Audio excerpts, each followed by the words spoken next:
the ethics community, spiritual and pastoral care community, and representatives of transplantation recipients as well as donor families. The fourth element is coordination. We will establish a special National Health Canada Secretariat for organ and tissue donation to manage this plan, to support the National Council and to follow through. And here's the best part. This Secretariat will be located not in Ottawa, but right here in Edmonton, Alberta. All right.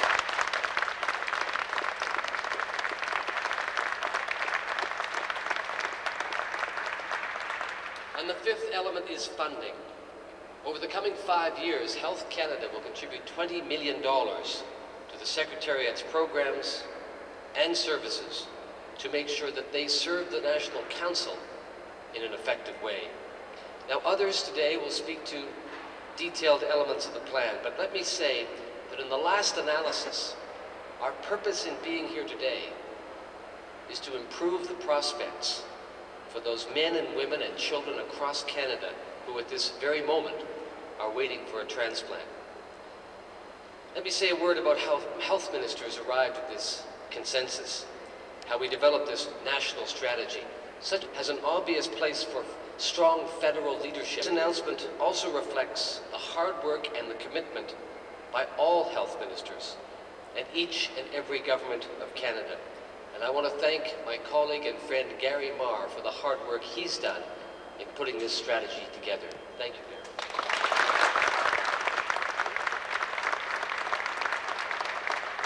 Let me close by saying that it's important for us to be truthful and frank with ourselves on this subject. Today's announcement is obviously an important step, but there's much more that needs to be done. And ultimately, the responsibility lies with each and every one of us as individual men and women to make that very personal decision, to take the time and trouble to fill out the card, and to talk with our family and friends about it.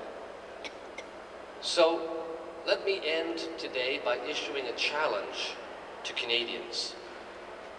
We pride ourselves on being a caring and compassionate society, and there's so much about us that reflects those values, our healthcare system perhaps most of all.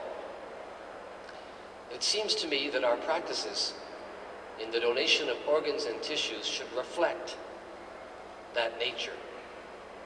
And I say that within the next 5 years, we should take it as our challenge as Canadians to become the leading nation in the world in terms of the number of organs and tissues donated for transplantation. We can do it.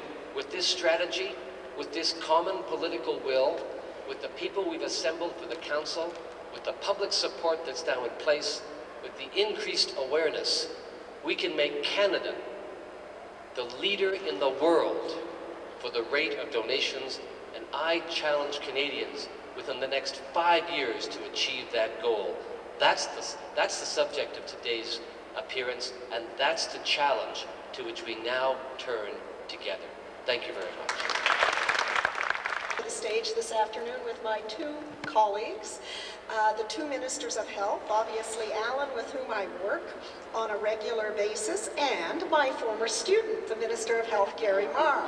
I had the pleasure of teaching Gary in law school, and Gary brings all the enthusiasm and energy and joy to his daily work as our Minister of Health that he delivered every day in the classroom in law school. So it's always a pleasure to be able to share a stage with both of my colleagues. I'm really here this afternoon as a proud member of Parliament representing the city of Edmonton and the province of Alberta. And as Neil has already mentioned, I think it is a very special day for us here in Edmonton. And the decision to locate the Canadian Council for Donation and Transplantation right here in our community is a testimonial to the... In fact, Alberta is twice blessed because we have another transplant program in Calgary. In the past couple of years, we have seen extremely promising research into the transplantation of islets to address type 1 diabetes, research that is known as the Edmonton Protocol to diabetes experts around the world.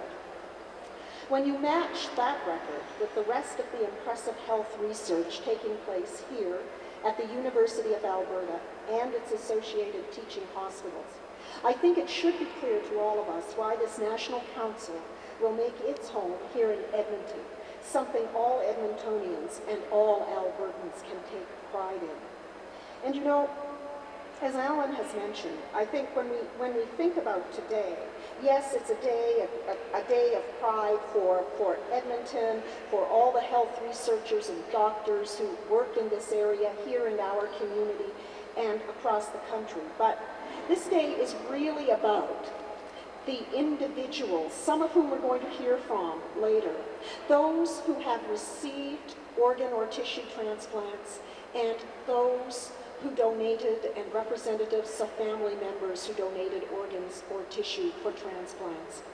And in conclusion, just let me say that what is so important is those people, and also the challenge that Alan has issued to all of us. And Gary and I were talking about this downstairs before we came up.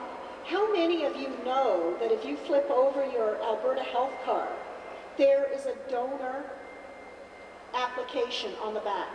How many of you know that? How many of you in the media know that? And how many of you have signed that donor card? Good for you, as has the Minister of Health for Alberta, the Minister of Health for Canada, as has the Minister of Justice for Canada. All right.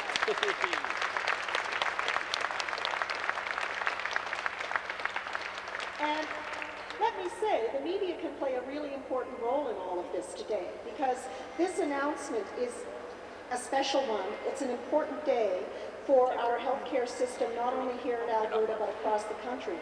But you this evening, and all your newscasts, and tomorrow in your papers, can remind Albertans and Canadians about that donor or organ donor card that all of us should be signing, and all of us should be talking to our families about.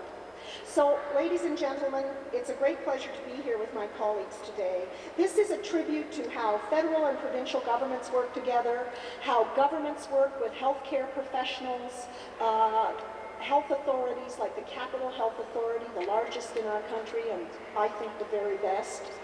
And I think today is ultimately about all of us as individuals in this society and in our communities and in our families, understanding that there are such profoundly important ways that we can make a difference, and that we can improve the quality of life, and dare I say, even give life. And I would just encourage everyone in conclusion, take out your Alberta health card, turn it over, and sign that organ donation card. Thank you very much. You're from BC.